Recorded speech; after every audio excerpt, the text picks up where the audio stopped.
Hello. Nice to see you. Thanks. Hi, how are you? Nice to see you. Thanks for coming to school and enjoy your day.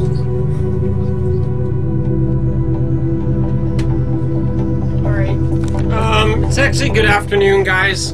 You can see that I put on a shirt to please the AI overlords, but it is so hot in here. It's 37 degrees at 50% humidity, and I am dripping in sweat. But the AI overlords are very fussy about nudity, so I put clothes on to please them. Today we're working on the solar panel project that you guys saw that I got at the jumble sale the other day. I want to get them mounted, and then electrically wiring them in is going to take some thinking because they have to move into an existing system, and I need to create, I'm going to use one of them for maintenance charging the engine battery, which is a separate system on WildChild. But I have to think about like how to do this efficiently and effectively. But first, let's mount them. The next project is to work on mounting those solar panels, you know, on the other side of the bimini. So rather than try to monkey around and climb over on top, I think I'm going to peel back some of the bimini, but then that means I'm working in direct extreme UV tropical midday sunlight. So I have to be careful.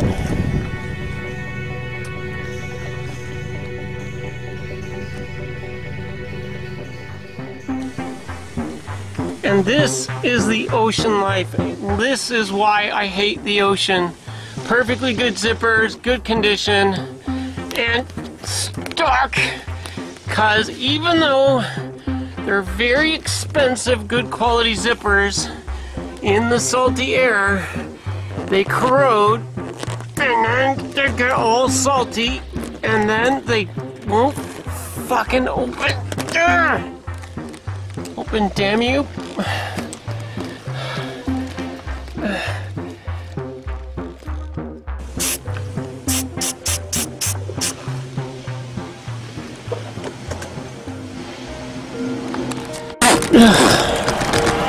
There we go. 20 minutes later. It took 20 minutes to undo 3 zippers. That is just ridiculous. Let's see if we can get this one open.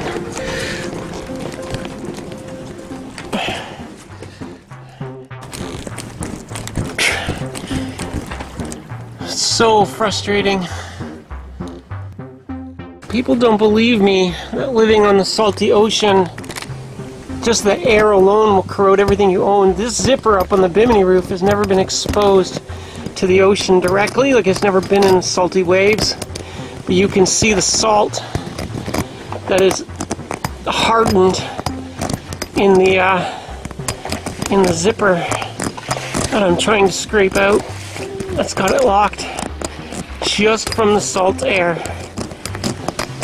That's how horrible it is to live on the ocean. Okay. It seems apparent that I lose. I was able to get the 2 most important zippers off, but this middle zipper here for the backstay, it is stuck. Like, it is just not going to come off ever again. Because the ocean is terrible and I hate it. Rah!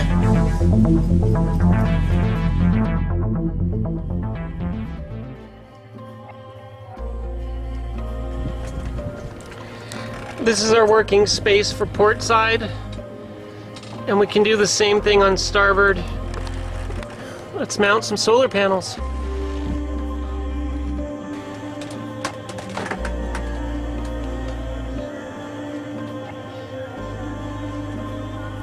Okay, I realize that I reduced like hours and hours of my life into just a couple of short minutes for you. It's been about an hour and something in the brutal heat. I've been working naked the entire time because it's too hot, but I threw clothes on to make the dirt dwellers and the AI overlords happy. I've been working on an electrical project here. I want to put MC4 solar connectors on the end of the solar panels so I can connect it into the existing system anywheres that I want. It just takes a little know-how and a little bit of time.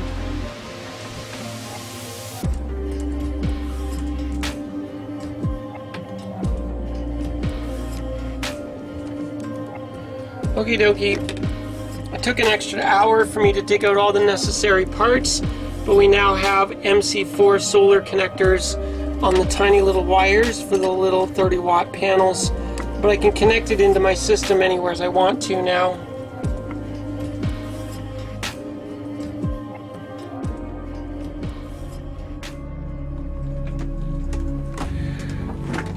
Underneath the navigation desk, WildChild carries applesauce containers full of all of the wonderful, delicious hardware things that sailors just love.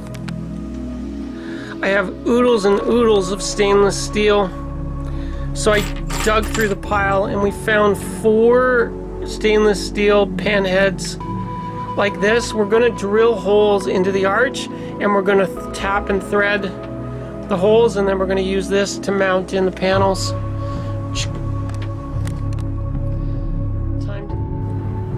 And this is where my mechanical engineering degree comes in handy. I have all of these fancy tools and I just happen to know how to use them all. And we have to find the right thread for these.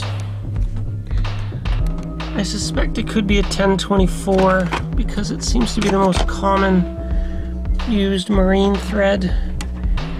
Let's have a look. Ding, ding, ding. 1024, we have a winner.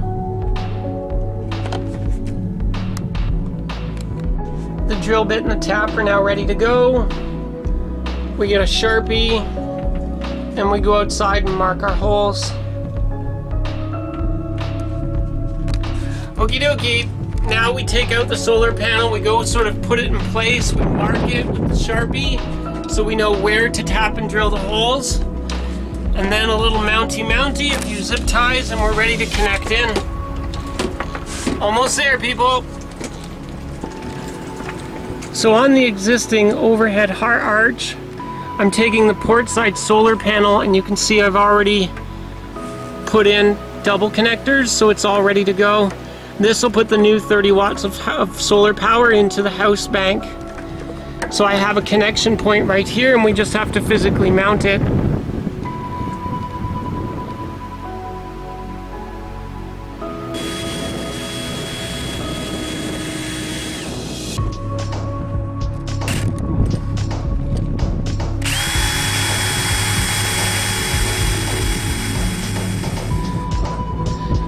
And after drilling is tapping.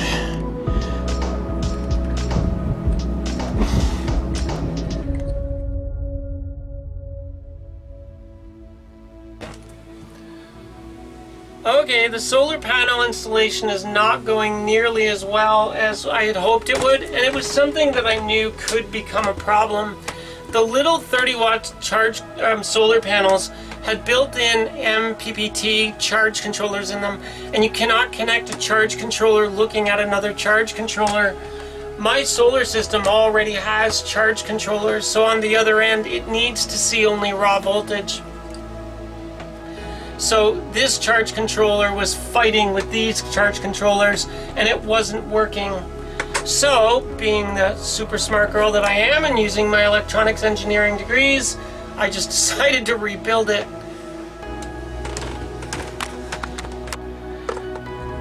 I ripped off their charge controller that was glued on. I found the bare posts to the solar panel.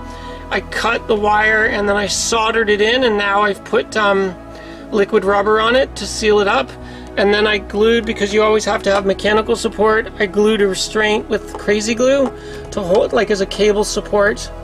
And now we have a raw solar panel that will go out of the wire and come into these solar panels, these solar charge controllers directly.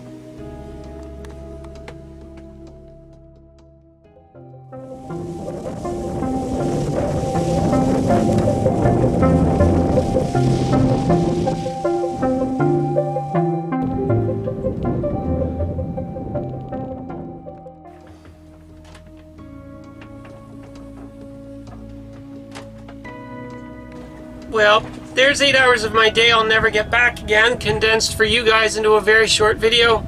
It's almost done.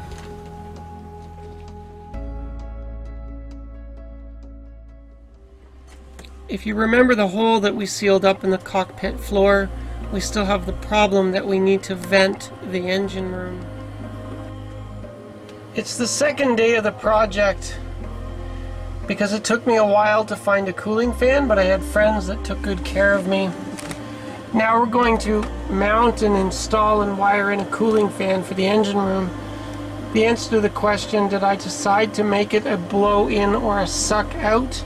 I decided on a suck-out system, a negative pressure in the engine room, so engine exhaust fumes don't get pressurized into the main cabin.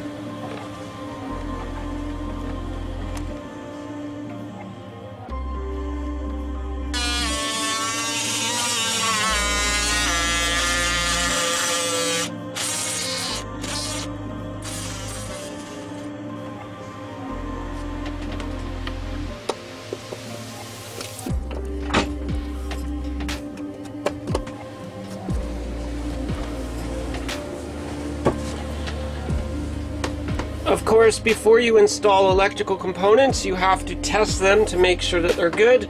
Using my newly rebuilt Fluke DMN, we're going to do a continuity test on the switch and on the fusing circuit.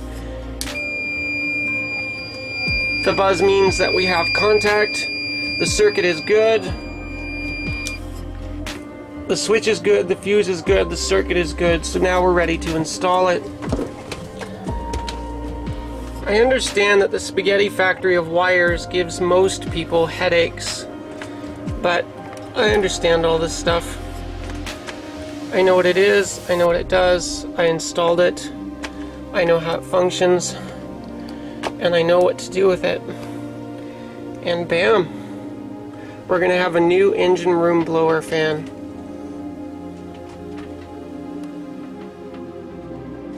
And here we go. This is the very exciting moment. It took quite a while to install, but the brilliant part of this plan was I wanted it to use the electronics bank batteries, but there are no more switch positions left on the panel, so I had to fuse it separately, and it needs to be a 1 amp fuse, like a very low power voltage, and then I gave it its own on-off switch.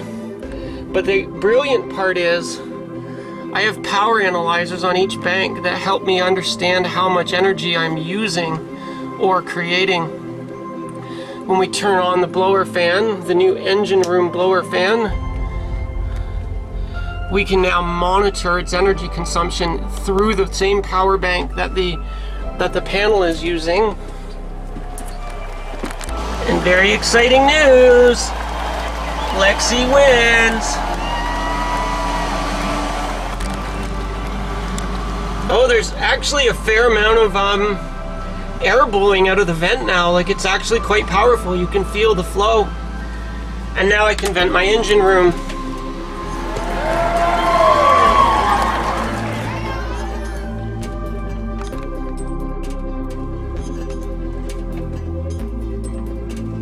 Well, today's project work is finished. It's 37 degrees Celsius inside the boat at 50% humidity. We will end today as we end every hot, sweaty, tropical day with a dunk in the nice, cool ocean. Let's go cool off.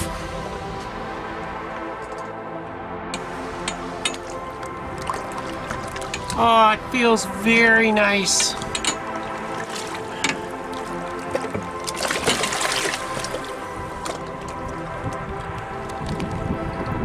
And what can I say?